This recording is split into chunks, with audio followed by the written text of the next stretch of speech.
호주 퀸즐랜드 대학교 치의학과 합격증을 던져버리고 한국행 비행기에 오른 한 남자가 있습니다.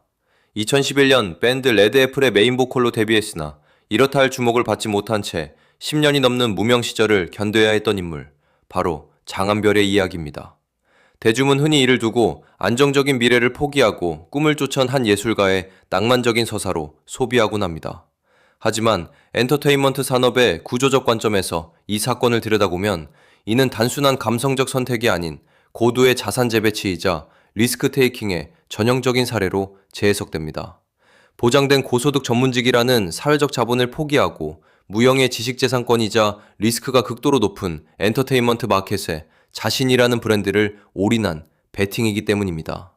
흥미로운 점은 그가 부모님과의 약속을 지키기 위해 치대에 합격한 뒤 곧바로 중퇴원을 제출했다는 사실입니다. 이는 그가 단순히 현실 도피성으로 음악을 선택한 것이 아니라 최고 수준의 목표를 달성할 수 있는 개인의 역량과 실행력을 이미 증명해냈음을 시민합니다. 엔터테인먼트 기획사들이 연습생을 발탁할 때 가장 눈여겨보는 요소 중 하나가 바로 회복 탄력성과 목표 지향적 집요함이라는 점을 고려하면 장한별의 이러한 과거는 단순한 이력이 아닌 그의 아티스트적 IP 가치를 가늠하는 핵심 지표가 됩니다. 그러나 한국 대중음악 시장의 냉혹한 현실은 그의 엘리트적 배경만으로 성공을 보장하지 않았습니다. 2011년 데뷔 이후 그가 직면한 롱테의 무명 시절은 K-팝 산업 내에서 차별화된 포지셔닝을 구축하는 것이 얼마나 까다로운 과제인지를 극명하게 보여줍니다.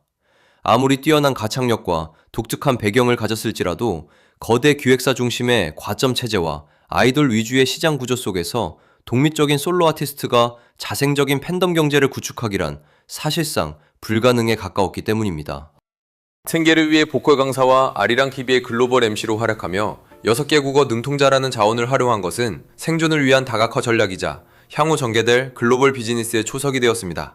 여기서 우리는 하나의 본질적인 의문을 던지게 됩니다. 한국 시장에서 철저히 외면받았던 이 비운의 천재가 어떻게 수년 뒤 동남아시아 시장을 뒤흔든 핵심 마켓 리더로 재탄생할 수 있었을까요?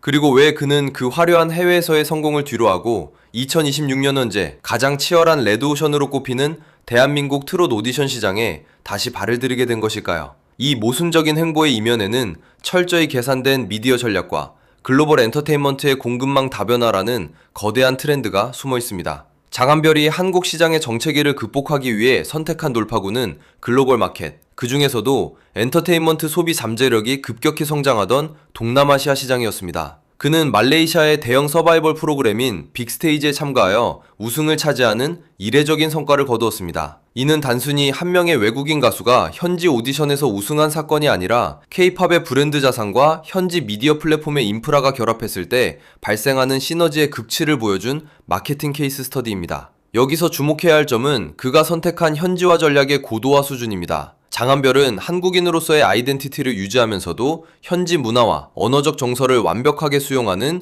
글로컬라이제이션 모델을 채택했습니다. 6개 국어에 능통한 그의 언어적 자산은 현지 미디어 및 팬덤과의 직접적인 소통을 가능하게 만들었고, 이는 기존 K-팝 아티스트들이 가졌던 통역이라는 미디어 장벽을 단숨에 허무는 계기가 되었습니다. 그 결과 발매한 음원이 현지 차트에서 52주간 1위를 기록하고 공함을 마비시킬 정도의 팬덤 드리븐 이코노미를 형성하게 됩니다. 이러한 독보적인 티켓 파워와 상징성은 글로벌 브랜드인 맥도날드의 말레이시아 현지 광고 모델 발탁으로 이어졌습니다. 특히 그가 참여한 스파이시 코리안 버거 캠페인은 브랜드 마케팅 관점에서 매우 정교하게 기획된 아키텍처를 보여줍니다. 광고 내에 안녕하세요라는 한국어 인사를 삽입하고 화면에 대박, 매콤하다 등의 한글 자막을 전면 배치한 구성은 현지 소비자들이 소비하고자 하는 한류의 오리지널리티와 맥도날드라는 로컬 브랜드의 접근성을 영미하게 융합한 결과물입니다. 이 광고 영상이 현지에서만 600만 회 이상의 조회수를 기록한 것은 장한별이라는 IP가 단순한 가수를 넘어 하나의 문화적 교두보이자 마케팅 플랫폼으로 기능하고 있음을 증명합니다. 하지만 영원할 것 같았던 말레이시아의 슈퍼스타 포지션에도 비즈니스적 한계는 존재했습니다. 동남아시아 시장은 폭발적인 트래픽과 팬덤의 집중도를 자랑하지만 스트리밍 단가와 IP 부가가치 창출 측면에서의 모네타이제이션 모델은 한국이나 일본, 북미 시장에 비해 여전히 단위당 수익성이 낮기 때문입니다.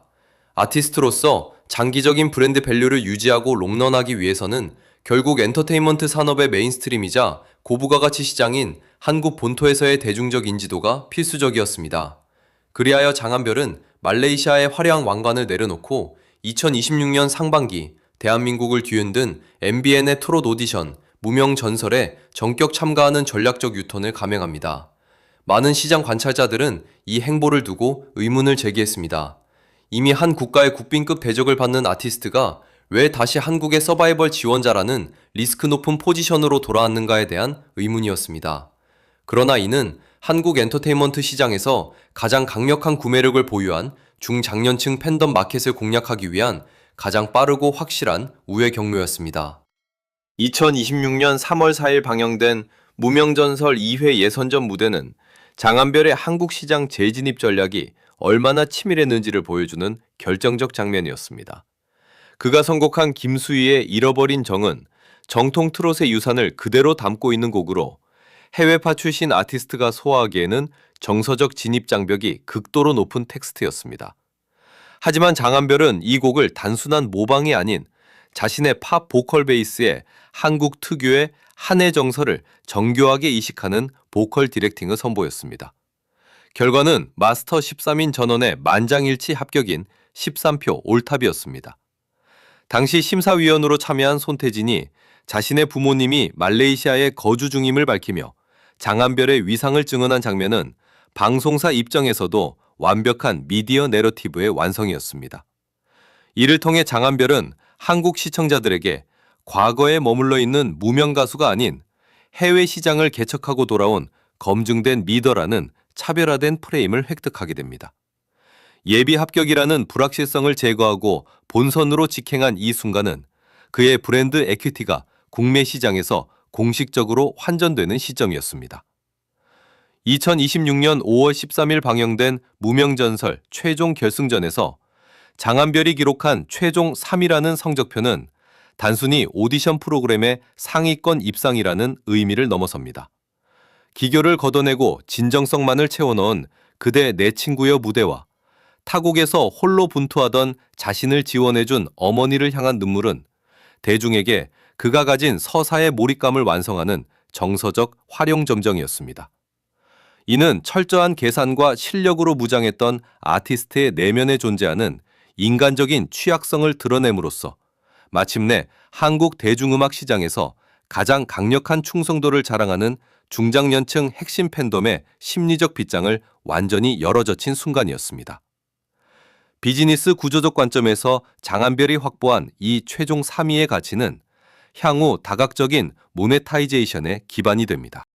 그는 탑 보컬의 세련됨과 정통 트롯의 감성을 모두 소화할 수 있는 하이브리드 아티스트로서의 독점적 지위를 구축했습니다.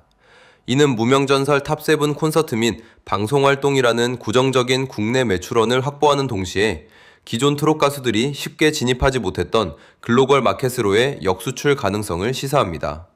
한국과 말레이시아를 실시간으로 오가는 이원화 플랫폼 전략은 그가 가진 IP의 다변화를 가속화할 것입니다.